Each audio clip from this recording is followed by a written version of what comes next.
School of Magic Season 2 Episode 138 title प्राचीन राजधानी। तूफानी बादल काले रेशम की तरह घने थे जो सूरज की रोशनी को ढक रहे थे। बारिश नहीं हुई फिर भी आकाश में अंधेरा छा गया। मौजूदा मौसम में भूरे और मुरझाए हुए पौधों ने उस जगह को मृत बना दिया है। जैसे ही अंतिम हवाई धीरे धीरे तूफानी बादलों से नीचे उतरी, हवाई में सवार यात्रियों में ज्यादातर पर्यटकों का आखिरी जत्था शामिल था जिन्होंने मरे हुए लोगों द्वारा फैलाई गई अराजकता के बीच प्राचीन राजधानी में आने का साहस किया। यहाँ तक कि विमान भी रुक गए हैं। सौभाग्य से हम आखिरी उड़ान में पहुंच गए। समीक्षा ने एरोप्लेन से बाहर आते हुए आह भरी।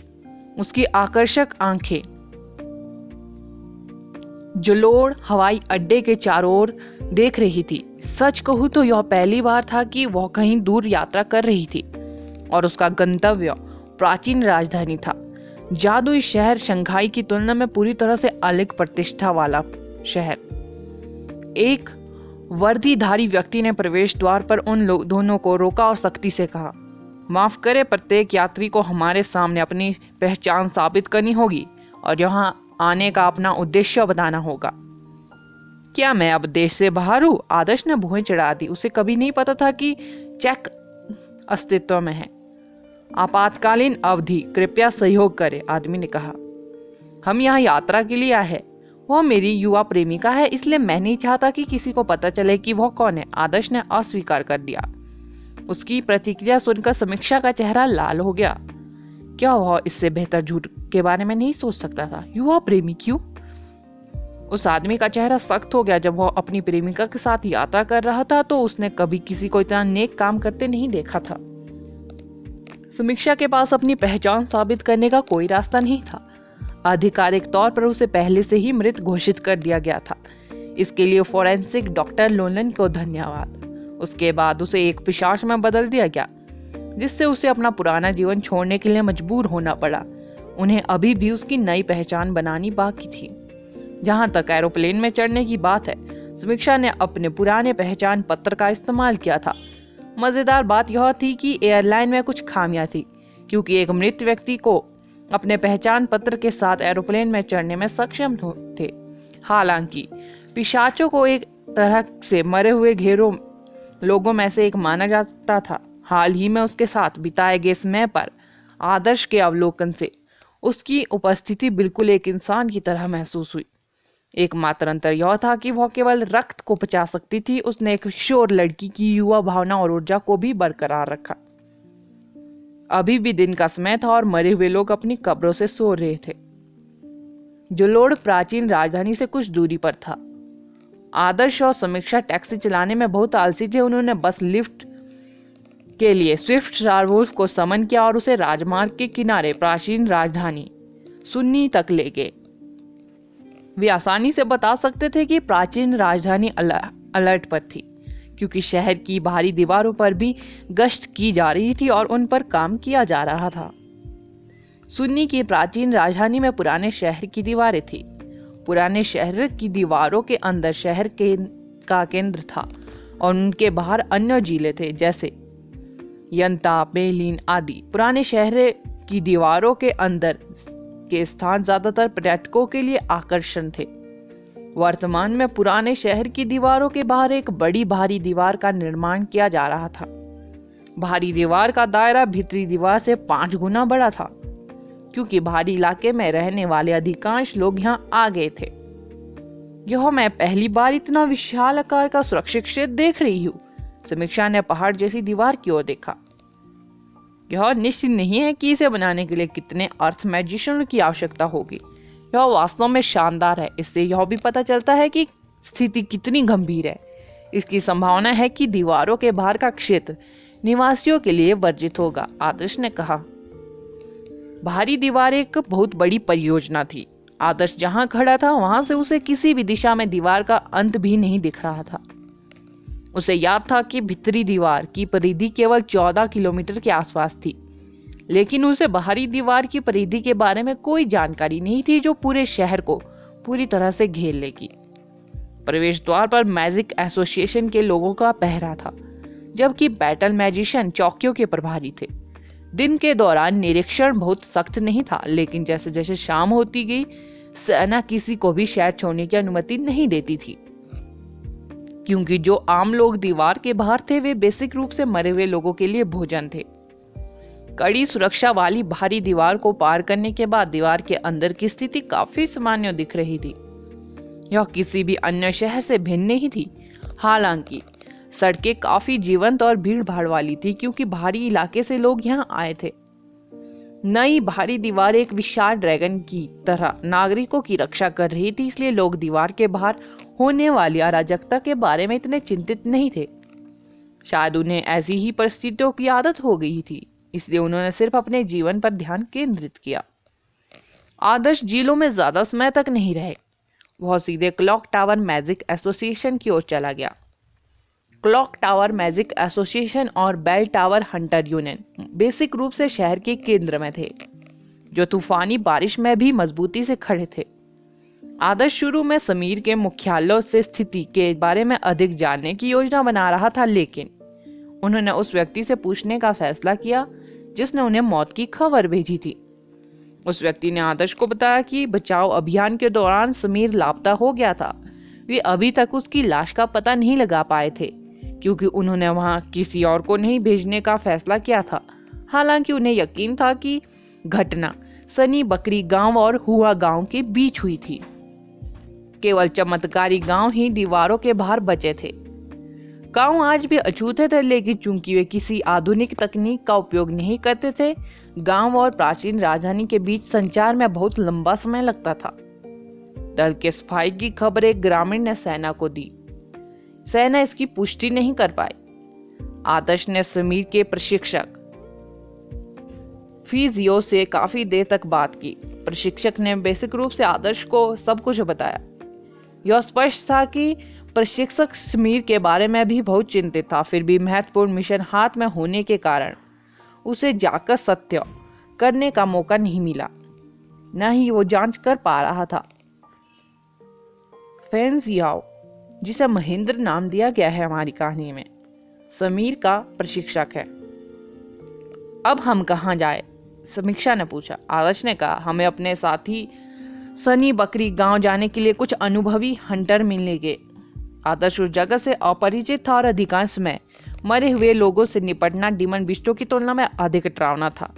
चाहे वह सच्चाई की जांच करने या किसी को बचाने की कोशिश कर रहा हो, उसे एक विश्वसनीय टीम की आवश्यकता होगी।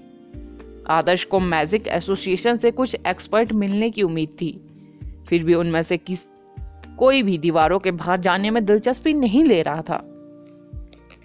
अंत में आदर्श के पास बेल टावर हंटर यूनियन में सदस्यों की तलाश करने के अलावा कोई विकल्प नहीं था। वह आसानी से मुट्ठी भर नीडर हंटर ढूंढ सकता था। लॉबी में भीड़ थी। आप हमेशा खतरनाक स्थानों पर हंटरों को पा सकते हैं, क्योंकि जो स्थान जितना अधिक खतरनाक होगा उसमें उतना ही अधिक खजाना होगा। प्राचीन राजधानी में हंटर यूनियन काफी सक्रिय था। आदर्श ने मिशनों से भरी रोलिंग स्क्रीन पर नजर डाली और पाया कि उनमें से कई को बचाव के रूप में सूचीबद्ध किया गया था। जब से अराजकता शुरू हुई, कई लोग अभी भी दीवारों के बाहर खतरे में थे, इसलिए जो लोग दीवारों के अंदर सुरक्षित थे वे उन्हें बचाने के लिए मिशन प्रस्तुत करेंगे।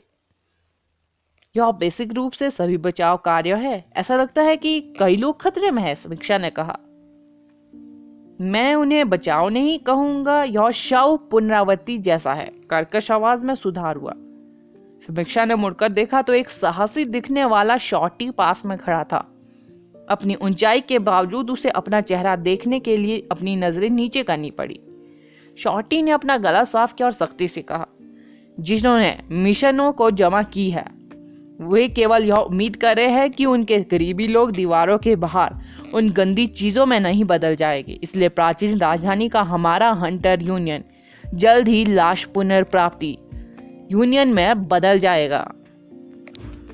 School of magic season 2 episode 139 title death और लाइफ। दोनों रात के लिए आराम करने के लिए जगह ढूंढने लगे। मरे हुए द्वारा मचाई गई अराजकता के कारण पर्यटकों की संख्या में काफी गिरावट आई थी। यहाँ तक कि आलीशान होटल भी अविश्वसनीय रूप से सस्ते थे। वे अगले दिन निकले गए। आदर्श को बिस्तर पर जाने की कोई जल्दी नहीं थी। जब वह बाहरी दीवारों की ओर बढ़ रहा था तो उसने समीक्षा को साथ चलने के लिए कहा। किंगडम ऑफ अंडर्ड दुनिया भर में बदनाम था, फिर भी आदर्श ने इसे पहले कभी नहीं देखा था। वह खुद को कल के लिए मानसिक रूप से तैयार करने की कोशिश कर रहा था। बाहरी दीवारें अविश्वसनीय रूप से ऊंची थी, जो शहर को स्टील के बैरल की तरह घेरे हुई थी। आदर्श ने दीवारों के टॉप पर जाने के लिए एक हंटर की अपनी पहचान का उपयोग किया। जब वह टॉप पर पहुंचा तो उसे यह जानकर आश्चर्य हुआ कि गार्डों की संख्या सुबह देखी गई संख्याओं में से 10 गुना अधिक थी। दूर से एक ठंडी हवा चली, कब्रिस्तान की मिट्टी की सड़ी हुई गंध लेकर आई। गार्डों ने इसे मौत की गंध बताया। क्षितिज तक फैली ऊंची ऊंची दीवारें जमीन पर स्थिर खड़ी थी, जैसे उन्होंने बिल्कुल केंद्र में काली काली जमीन को रोक लिया हो। हालांकि यदि कोई ऊपर आकाश से देख रहा हो तो उसे पता चलेगा कि अनगिनत लोग दीवारों के अंदर घूम रहे थे, और इसी तरह अनगिनत आकृतियां दीवारों के बाहर भी लक्ष्यहीन रूप से घूम रही थी। बादल काले रेशम की तरह थे, एक साथ घनी भीड़ में थे। जैसे ही मौत के ओस से पोषित भूमि पर अंधेरा छा गया, कई अज्ञात प्राणियों ने दशकों से जमीन के नीचे छिपी कब्रों से बाहर निकलना शुरू कर दिया और हरी चमकती आंखों से अपने आसपास का निरीक्षण किया। कुछ सांस लेने के बाद उन्होंने ऊपर की ओर से किसी जीवित चीज की गंध को पकड़ लिया था। उनमें से एक बड़ा समूह अचानक घूमते हुए मरे हुए लोग प्राचीन राजधानी की ओर बढ़ गए, जैसे कि उन पर राक्षसों का कब्जा हो गया हो। उनकी काली आकृतियां भोजन के ललचाते शरणार्थियों की भीड़ की तरह लग रही थी। हालांकि जब वे एक साथ इकट्ठे हुए और लुढ़कते ज्वार की तरह दीवारों से टकराए तो उनके क्रूर चेहरे और भूखी आंखों ने दीवारों के टॉप पर मौजूदा मैजिशियनों की खोपड़ी सुन्न कर दी। मरे हुओं की चीखें बढ़ गई। बीच में दीवारें होने के बावजूद शहर के केंद्र में लोग अभी भी मृतकों की अनोखी चीखें स्पष्ट रूप से सुन पा रहे थे। मरे हुए लोग दीवारों पर एकत्रित हो गए, रक्षात्मक बाधा को तोड़ने की कोशिश कर रहे थे जो उन्हें अपने पंजे और दांतों से खुद को खिलाने से रोक रही थी।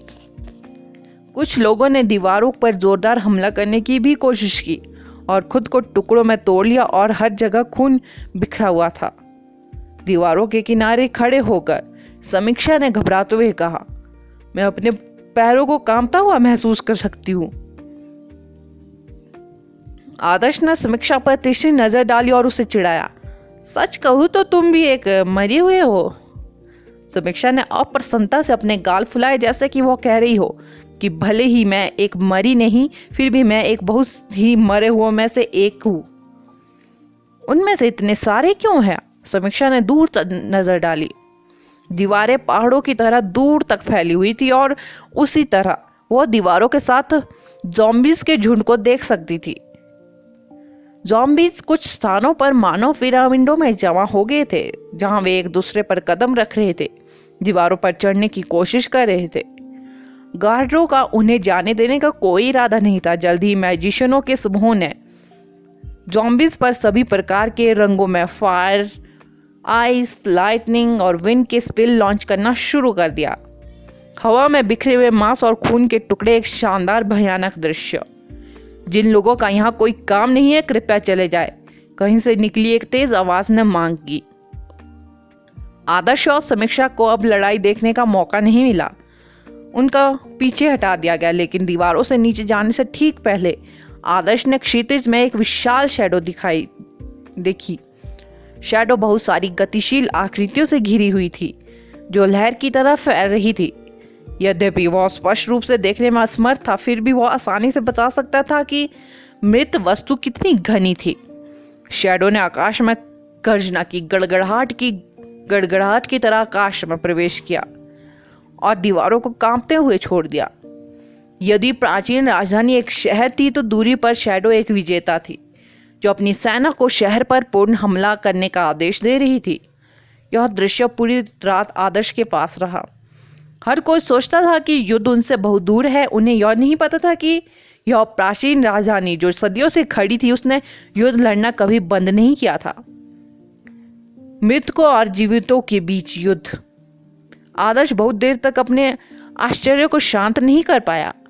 जो लोग जल्दी सो गए उनके लिए रात छोटी थी, जो लोग अभी भी जाग रहे थे उनके लिए रात अंतहीन थी, क्योंकि दीवारों के बाहर लड़ाई अभी भी जारी थी। आदर्श को सोने में परेशानी हो रही थी, लेकिन वो किसी तरह सो गया। दूर से आने वाली कंपन गायब होगी।